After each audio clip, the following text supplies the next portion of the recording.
Have you ever really thought about what's going on inside a single pill? It's not just a bit of powder. There's this whole hidden world of incredible science, a story of super clever chemistry that's happening like right there in your medicine cabinet. It's fascinating. So let's get into it. Okay, so to really get why these drugs are so smart, let's start with the problem, right? Let's picture what happens when your body is under attack. I mean, think about it. An infection, a bad allergic reaction, what is actually happening inside you? Let's take something like a bad respiratory infection. You know when it's hard to breathe? Well, inside, your airways, the actual tubes your breath uses, they get all inflamed and swollen. They start to narrow. And then your body, kind of freaking out, kicks into overdrive and starts making all this extra, super sticky mucus. It just gums up the works. It's a total internal crisis. So when your body's fighting a battle like that, especially against bacteria, it needs help. It needs reinforcements. And thankfully, scientists found this amazing class of molecules. You can think of them as tiny molecular saboteurs that can basically shut down the invaders from the inside. And here's our first weapon in this fight, a whole class of antibiotics called macrolides. And get this, they were originally found in a type of bacteria from the soil. They quickly became one of our go-to defenses against all sorts of bacterial infections. So how do these macrolides actually work? Well, to get that, we have to sneak inside the enemy, inside a bacterium. See, every single one of them has this tiny little protein factory. It's called a ribosome. And this factory it's everything. It's absolutely essential. It builds all the parts the bacterium needs to survive, to grow, and to make more of itself. This is where the sabotage comes in. The macrolide molecule sneaks right into the bacterium and latches onto one very specific part of that factory, the 50S subunit. It's literally like jamming a wrench into the gears of an assembly line. Boom! The whole thing just grinds to a halt. No more proteins, no more growth. The bacteria are dead in the water. Now, this strategy actually has a scientific name. It's called the bacteriostatic effect. And what that means is, instead of going in and, killing the bacteria outright, macrolides just stop them from reproducing. They put a freeze on the population. And that's huge because it gives your own immune system time to catch up, regroup, and clear out the invaders that are left. But in the world of drug design, the story is never that easy. The first draft is almost never the final version. Scientists are always tinkering, always trying to make their weapons even better. So this whole macrolide journey really kicked off back in 1952 with a drug called erythromycin. It was a total game changer, especially for people who were allergic to penicillin. But like I said, they didn't just stop there. Nope. They kept tweaking the molecule, refining it, which gave us clarithromycin in the 70s, and then later on, another upgrade, azithromycin. So, you might be asking, why bother?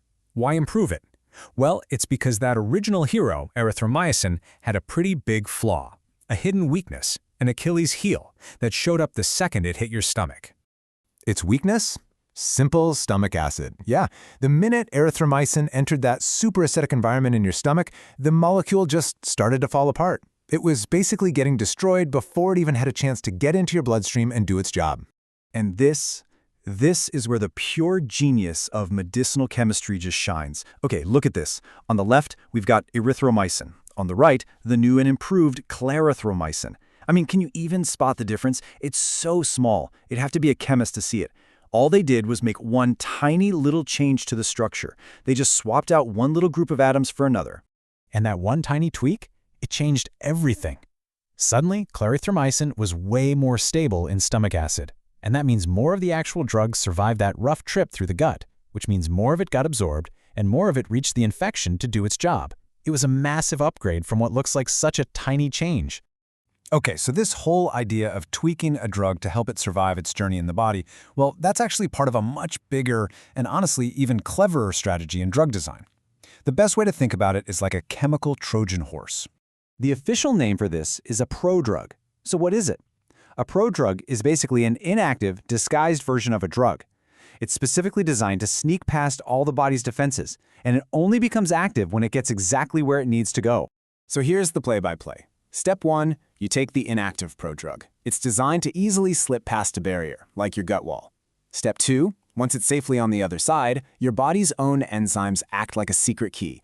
They unlock the disguise and flip the on switch. And then step 3, the now fully active drug is released, ready to go to work. Okay, but why?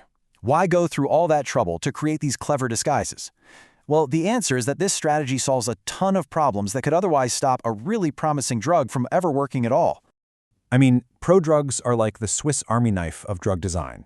Chemists can use them to fix really practical things, like making a drug more stable or just making it taste less awful. But they can also use them for more complex stuff, like making sure the drug gets absorbed correctly or even guiding it to specific tissues.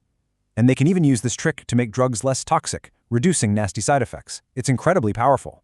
Think about it. A potentially life-saving drug can fail for so many reasons. It has to navigate this minefield of obstacles. Maybe it doesn't dissolve in water. Maybe it breaks down too fast, like our friend erythromycin. Maybe it can't even get into the brain. Or maybe it's just too toxic. The prodrug strategy is the toolkit scientists use to help that drug navigate the minefield and actually succeed. So what you start to see is that designing a drug isn't usually about one big aha moment. It's more of a loop, a constant cycle. You find a problem, you go back to the drawing board, you find a smart chemical fix, and you try again. It's all about problem solving. So the next time you look in your medicine cabinet, remember that every single pill in there is a tiny monument to this ongoing quest for perfection. From the very first antibiotics to the most advanced modern therapies, it's all part of this incredible story of science making medicine smarter, safer, and better for all of us. And it really makes you wonder, right? What impossible problem are they going to solve next?